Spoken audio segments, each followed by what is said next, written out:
June. Early summer in Virginia. The warm summer rays are beating down the greenery of the trees, while the cold water runs through the rivers. But this tranquility will soon outlast, as a 7-day battle is soon to come between the Union Army of the Potomac and the Confederate Army.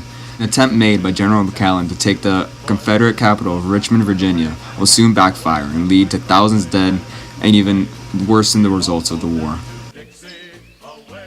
The first battle happened in Beaver Dam Creek, Virginia, on June 26, 1862, with the Union side having around 114,000 troops while the Confederates had about 92,000. Union General George McClellan planned to advance along the west axis of the Williamsburg Road in the direction of Richmond.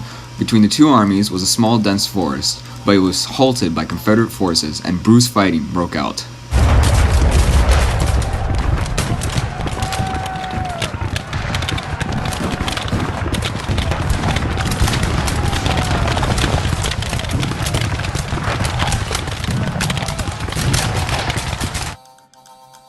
Union forces were forced to withdraw that day, until the next day on June 27th, when the Confederates would launch the largest attack of the war, with about 57,000 men in 6 divisions.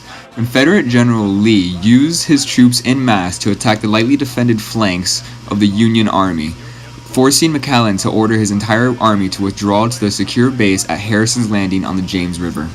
On June 28th, a small Confederate reconnaissance force attempted to attack retreating Union soldiers but were halted by Winfield S. Hancock, resulting in the Confederate soldiers retreating.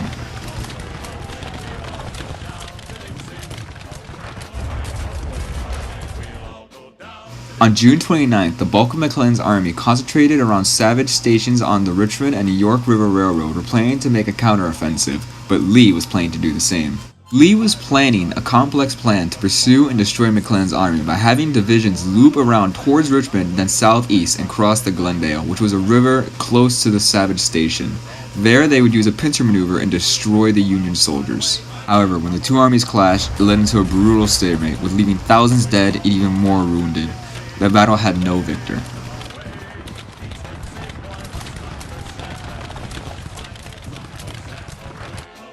Most of the Union Army was able to cross the swamp on noon on June 30th, and about a third of the army had reached the James River, but there was still a large part between White Oak Swamp and Glendale.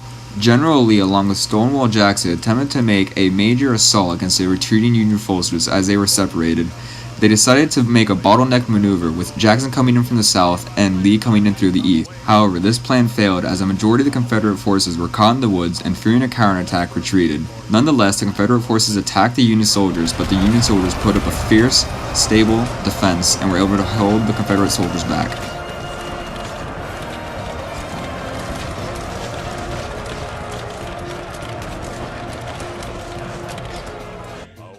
The final skirmish of the 7 days battle was at Malervin Hill, where Union forces held a strong defense with the aid of suitable terrain.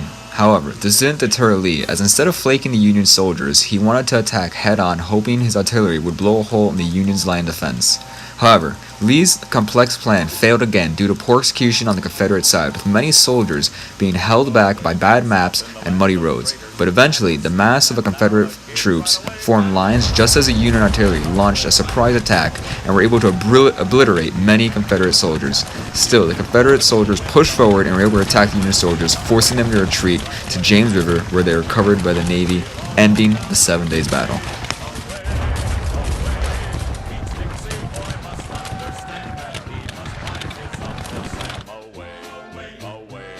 We'll all go down to Dixie.